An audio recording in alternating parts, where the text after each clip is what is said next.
Halo saudari-saudara yang dikasihi oleh Tuhan, terus kita rayakan anugerah kehidupan ya. Saya ada di Jalan Kaliurang di rumah makan Muara Kapuas. Tamu-tamu mulai berdatangan karena hari ini, halo Dri, karena hari ini kita mau merayakan Ekaristi untuk mengenangkan Kungkung Lo yang 7 hari lalu dipanggil Tuhan. Karena dulu dikremasi agak buru-buru karena pandemi COVID 7 hari yang lalu, maka sekarang kita akan merayakan syukur. Keluarga memakai baju merah karena Kungkung ini sudah usia 96 tahun dipanggil Tuhan.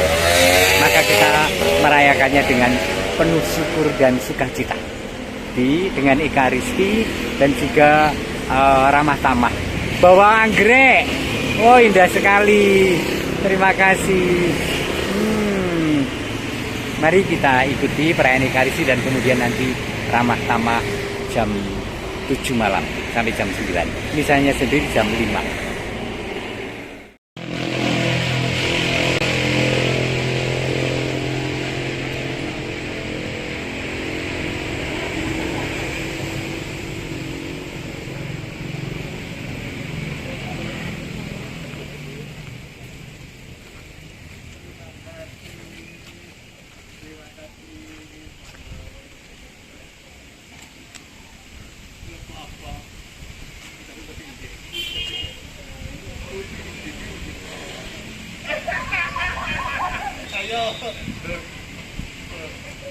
Kalau aku ini dokter Yurika tuh ini. Oh ya. Selamat datang ya dokter ya. Yo, ini para dokter nih. Yo, kita ke sana ya. Dokternya saya temannya dokter ya.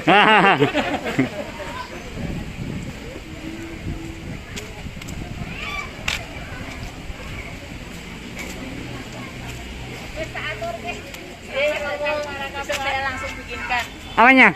Oh iya, Mbak, iya toh. Iya, iya. Kuwi yo, sing rada Tadi ada gedhi. yang kecil situ, tapi Oh, sing iki lah pintune. Menono wajahi. siap.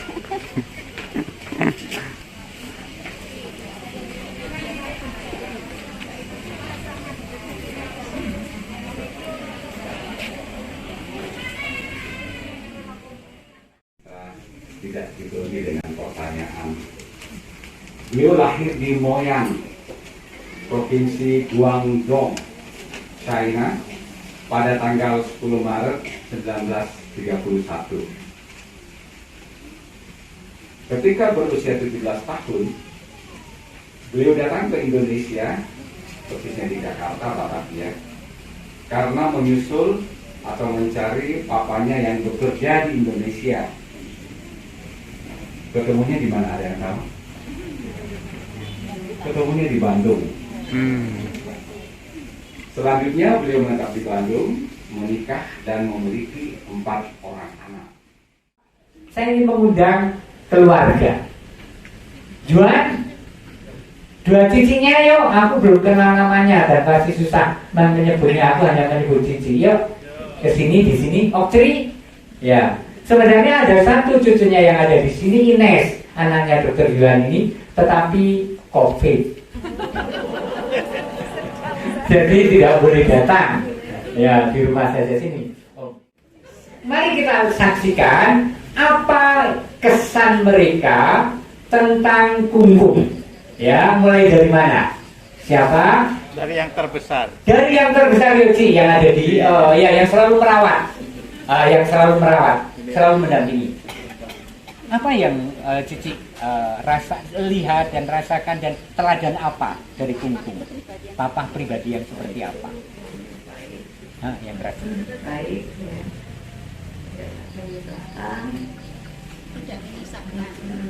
Terus? Ya, kuat sama ngikut-ngikut sampai mau meninggal. Kenapa? Sampai mau meninggal juga seperti bisa sehat. Oh iya ya. Udah? Oke. Kungkung ini pribadi yang tidak mau merepotkan, baik, dan bahkan cara mati pun hebat tanpa merepotkan. Silakan selanjutnya, yo, aktris yang gue terakhir. Iya, nyok. Lalu, baik, terima kasih kesempatannya, selamat sore semua. Ya, saya akan memberi kesaksian tentang papa mertua saya, bahwa papa ini orangnya memang kuat. Jadi saya bersama papa itu baru kurang lebih 1,5 tahun, karena selama ini tinggal di Bandung, hanya berdua sama Cici Tintin ini, yang lain 2 putri dan putranya di Batam, lalu 1 di Yogyakarta suami saya ini. Lalu sejak tahun 2009 kan meninggal mama, lalu hanya berdua sama 94 ya, keliru. Terus ketika pandemi kami sangat khawatir, hanya 2 orang, lalu suatu saat Cici Tintin sakit vertigo. Lalu papa usianya 95 tahun tuh melayani diri dan melayani Cici waktu itu Cici sakit. Lalu berembuk kami, saya sama suami, bagaimana kalau dibawa saja, karena ketika pandemi kan akses ke sana juga susah. Kita sangat sedih ketika mendengar misalnya papa sakit atau Cici sakit, itu kami bingung, tapi mau bagaimana bingung. Akhirnya kita berembuk. Lalu ketika Imlek tahun 2020 ya, 2020, saya 1 minggu live in di Bandung, karena masih di Bandung, lalu mau tahu budayanya papa seperti apa sama Cici. Lalu kita siapkan di sini sesuai apa yang memang sehari-hari. Jadi barang-barang yang sehari-hari dipakai kami bawa, bahkan tanaman-tanaman yang setiap hari disirami sama Cici sama papa kami bawa sampai 40 pot waktu itu. Lalu di sini kami nyiapkan, lalu datanglah 30 Maret 2020. Datang sini baru bersama kami hidup bersebelahan. Jadi saya di A8, Cici sama papa itu di A9, tetapi kami berdekatan setiap hari ketemu. Nah, papa ini orang yang sangat tidak banyak bicara menurut saya. Diam saja, senyum-senyum, lalu semangat hidupnya tinggi kalau boleh saya terjemahkan, karena memang tidak banyak bicara. Kalau bicara pun tiap hari pakai bahasa Mandarin. Jadi saya juga tidak terlalu tahu. Walaupun anak-anaknya, suami dan Cici ini bisa membalas walaupun dengan bahasa Sunda atau Indonesia, tetapi tetap ngomongnya pakai Mandarin. Jadi kalau saya pakai bahasa Indonesia. Tidak banyak bicara, senyum-senyum, ya itu tadi tidak merepotkan begitu ya. Orangnya semangat. Umur 96 tahun itu setiap hari jam 4 itu sudah bangun, minum makan habermut sudah disiapkan sama Cici, sambil nonton berita. Beritanya juga bahasa Mandarin ya. Lalu nanti 5/4 itu keluar rumah, keliling perumahan, keliling kampung. Lalu kurang lebih 20 menit mungkin masuk, keluar lagi mengeluarkan anjing kecil kami, Kairo. Lalu dituntun-tuntunnya sampai kurang lebih hampir jam 7 gitu ya. Setiap hari, dan hidupnya itu sangat teratur. Cici itu mungkin merawat apa seperti merawat bayi barangkali ya. Jam berapa harus ngapain, jam berapa harus ngapain. Jadi teladan hidup bagi saya. Cici orang yang sangat setia, dan papa orang yang sangat disiplin gitu, dan tidak merepotkan. Sampai akhir hidupnya, refleksi kita adalah bahwa ya memang seperti inilah kemauan papa, sederhana, layak, tidak merepotkan. Barangkali itu saya sangat bangga, senang boleh ikut bersama-sama walaupun hanya 1,5 tahun. Terima kasih ya Cik ya semuanya. Oke, itu dari saya. Terima kasih ya Gabriel. Selamat malam dan terima kasih atas kehadiran semua sahabat-sahabat setia saya, sahabat-sahabat terkasih. Saya juga sama ya. Sebetulnya saya merasa mentelantarkan bapak saya selama ini dalam tanda kutip. Karena saya tugas bekerja di mana saja, hanya Cici yang selalu mendampinginya. kami komunikasi hanya lewat telepon dan sebagainya. Tetapi saya pasti kalau ada sesuatu yang harus saya pulang, Babe mengatakan, kamu pulang, saya langsung akan pulang. Tanpa melihat pekerjaan apapun, saya akan pulang. Itu yang jelas. Tetapi sungguh suatu berkat Tuhan, bahwa saya 1,5 tahun ini bisa mendampingi Babe. Dengan demikian, Cici juga merasa lebih ringan setelah bersama-sama kami tinggal. Sehingga dengan demikian bahwa akhirnya memang saya bisa selalu berusaha, bukan bisa. Saya berusaha untuk selalu mendampingi apa yang diinginkan beliau, selalu saya katakan, saya iakan. Sampai pada kemarin juga, waktu itu saya tanyakan, Babe itu mau di rumah atau mau ke rumah sakit? Ke rumah sakit juga boleh. Terus akhirnya saya panggilkan ambulan untuk ke rumah sakit. Jadi Babe itu orang yang sangat tidak pernah mau merepotkan orang lain, termasuk kepada anak-anaknya. Sehingga saya tidak pernah merasa direpotkan oleh Babe sama sekali. Jadi Babe itu saya mau apa silakan.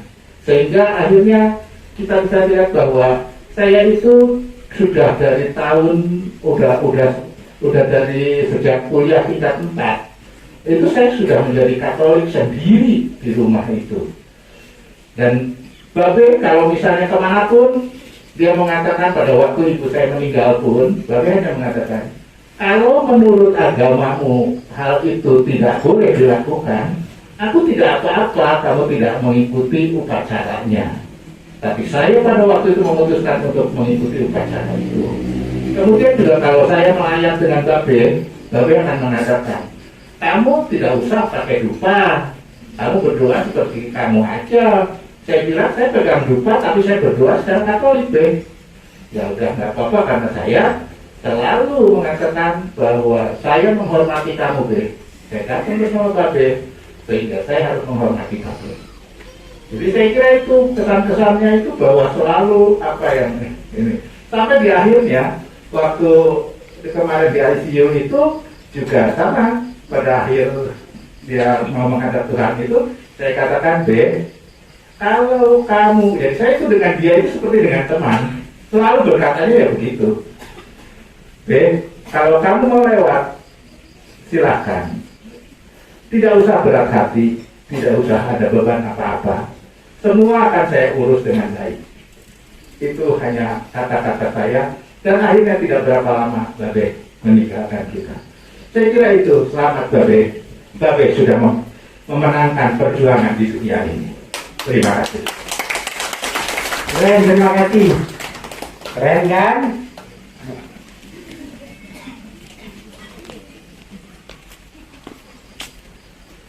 Nah, saudara-saudara yang dikasih Tuhan, hari ini pesta Santo Rasul Yudas dan Rasul Simon. Yudas seperti digambarkan dalam pribadi Opa Lu ini adalah pribadi yang punya prinsip dan mandiri dan ingin merdeka hidupnya. Maka Simon ini mengikuti aliran Selot. Aliran Selot itu adalah aliran radikalisme. Keren kan? Yang dibawa oleh Simon Selot dan para Selot yang lain, partai politik waktu itu kurang lebih dalam tanda kutip adalah pedang dan belati. Berjuang untuk membela kebenaran iman atau agamanya dan berani berperang. Itulah kenapa kaum Selot itulah yang memberontak terhadap pemerintahan tahun 66 Masehi. Tetapi seperti Petrus Simon yang Selot ini dipanggil oleh Yesus dalam keadaannya yang sangat terbatas itu. Dengan kobaran api semangatnya dan dengan disiplinnya dan dengan prinsipnya untuk membela agama dan membela negaranya. Dipanggil dan terbuka hati pada Tuhan sehingga nantinya Simon Selot ini tetap berkobar-kobar, sang pemberani yang punya prinsip, tetapi berjuang untuk kerajaan Allah dan akhirnya wafat sebagai martir. Gambaran tentang ini juga kelihatan dalam diri saudara yang kita kenangkan hari ini. Mungkin juga Bapak Ibu kita dan saudara-saudara para leluhur kita. Maka kita bersyukur atas teladan hidup para leluhur dan kita teruskan semangat mereka. Amin.